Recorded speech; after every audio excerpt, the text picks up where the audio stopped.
Artículo. SCP-003 Clase de objeto. Euclides Procedimientos Especiales de Contención. SCP-003 debe mantenerse a una temperatura constante de no menos de 35 grados, e idealmente por encima de los 100 grados. No se permitirá que ningún organismo multicelular vivo de categoría cuarto o de mayor complejidad entre en contacto con SCP-003. En caso de falla total de energía, si SCP-003-1 comienza a aumentar su masa, el personal asignado debe entrar en contacto con la piel de SCP-003-1. Idealmente, el personal puede usar su calor corporal para devolver a SCP-003-1 a una temperatura superior a la crítica. Sin embargo, el contacto con la piel debe mantenerse incluso en el caso de que SCP-003 alcance la temperatura de activación, con una duración mínima hasta que SCP-003-1 avance completamente a su segunda etapa de crecimiento. El personal que ingresa al área de contención de SCP-003 primero debe ser examinado para detectar parásitos corporales de categoría cuarto o de mayor complejidad, y esterilizado si dichos organismos están presentes. Todo el personal que haya estado en contacto físico con SCP-003-1 debe presentarse inmediatamente para la esterilización posterior. SCP-003-1 no debe ser removido de SCP-003-2, excepto en caso de procedimientos de emergencia detallados anteriormente. Cualquier cambio significativo en la actividad rúnica de SCP-003-2, incluido el patrón, la frecuencia o el color, debe informarse dentro de las 3 horas posteriores a la ocurrencia. El cese de la actividad de las runas debe informarse inmediatamente. SCP-003-2 debe recibir energía a través de la fuente designada generador 003-X en todo momento. Descripción. SCP-003 consta de dos componentes relacionados de origen diferente, denominados SCP-003-1 y SCP-003-2. SCP-003-1 parece estar compuesto de quitina, cabello y uñas de biología desconocida, dispuestos en una configuración similar a la de la placa base de una computadora. Las pruebas revelan que SCP-003-1 es anterior a las primeras placas de circuito conocidas por un factor de miles de años. SCP-003-1 se considera consciente pero no activamente peligroso excepto bajo ciertas condiciones.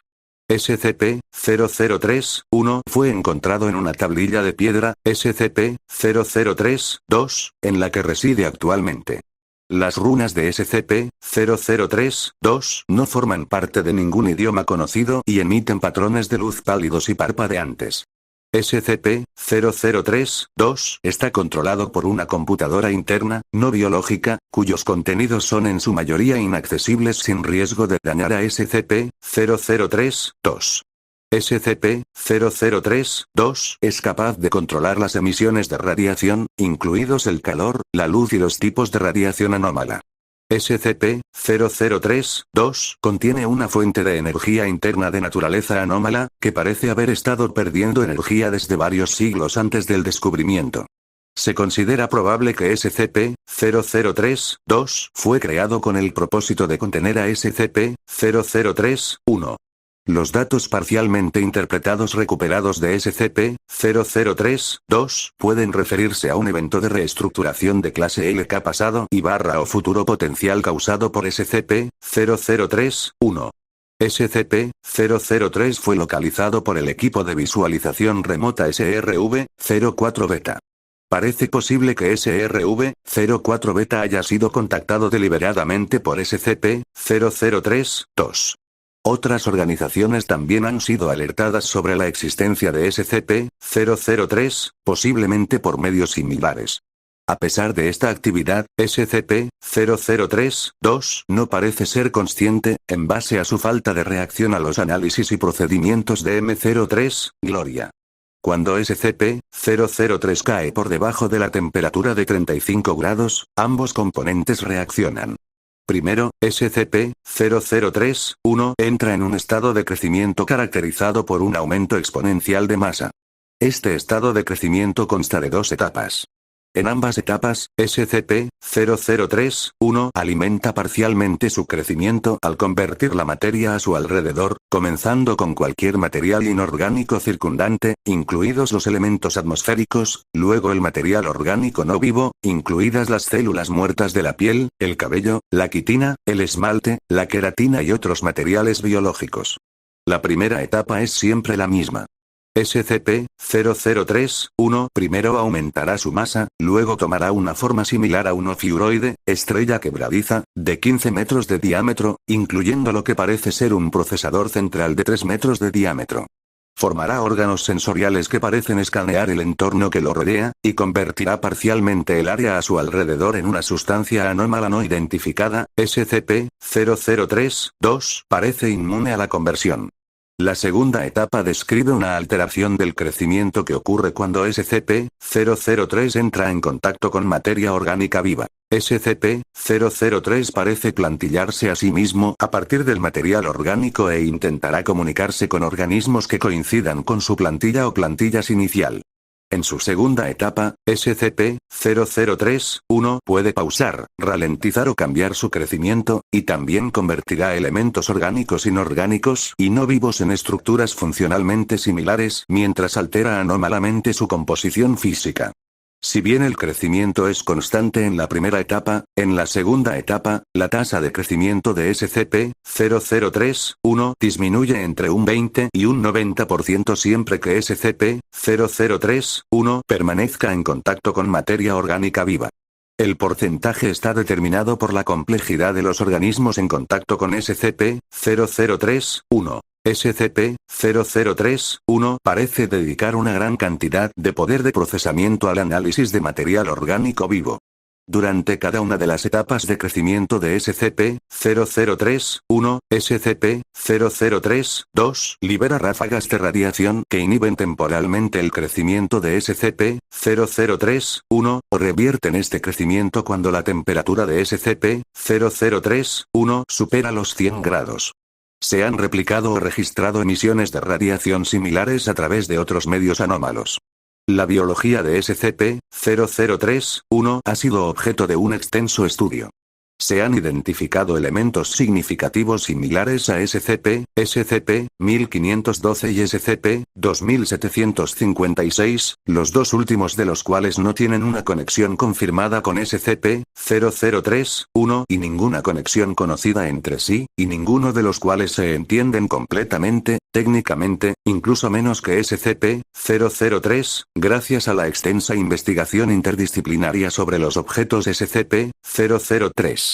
Hasta la fecha, no se ha presentado ningún análisis convincente que explique satisfactoriamente la conexión de SCP-003-1 con estos objetos SCP u otros, ni su conexión con la tecnología moderna más allá de la apariencia, y el posible mimetismo a través de un mecanismo desconocido.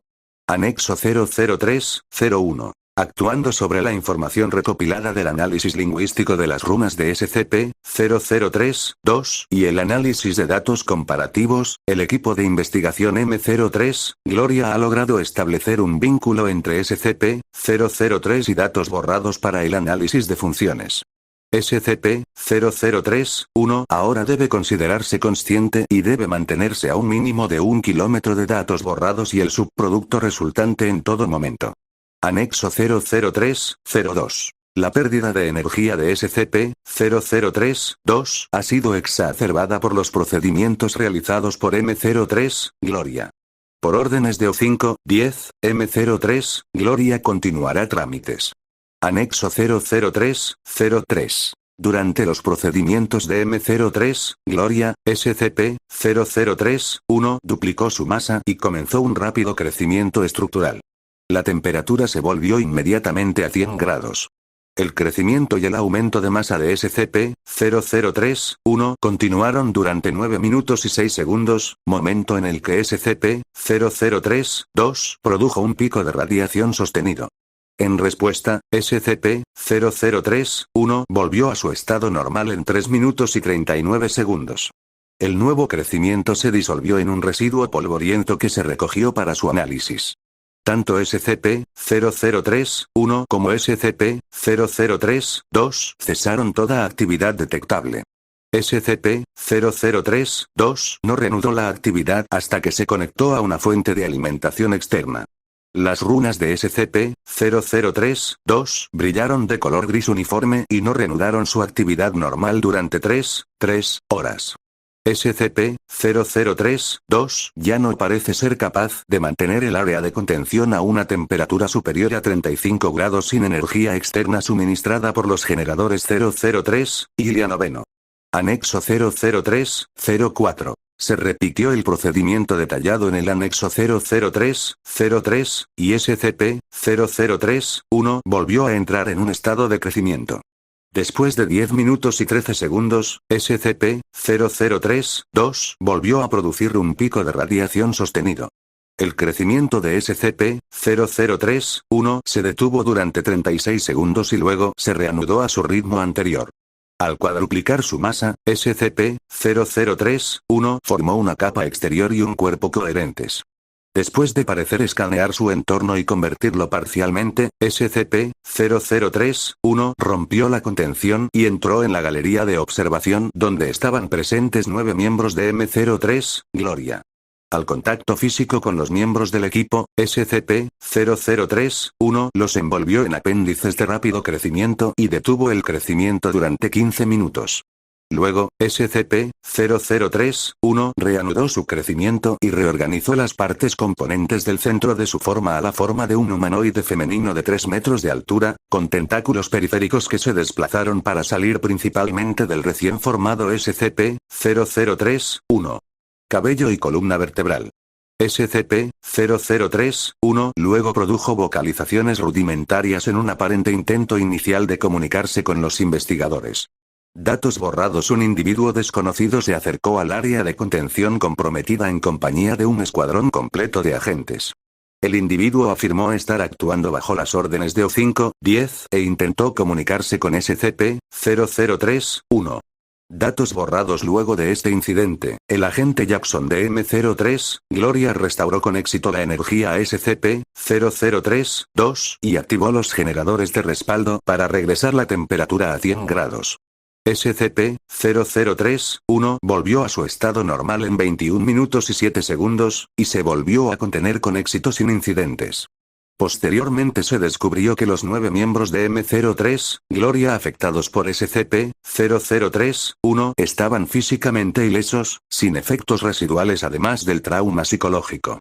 Los materiales convertidos de la antigua área de contención de SCP-003 no se disolvieron y ahora están bajo análisis. Anexo 003-05. A la luz del incidente anterior, O5-10 fue removido del Consejo O5 por decisión conjunta de O5 y O5. Los procedimientos de M03, Gloria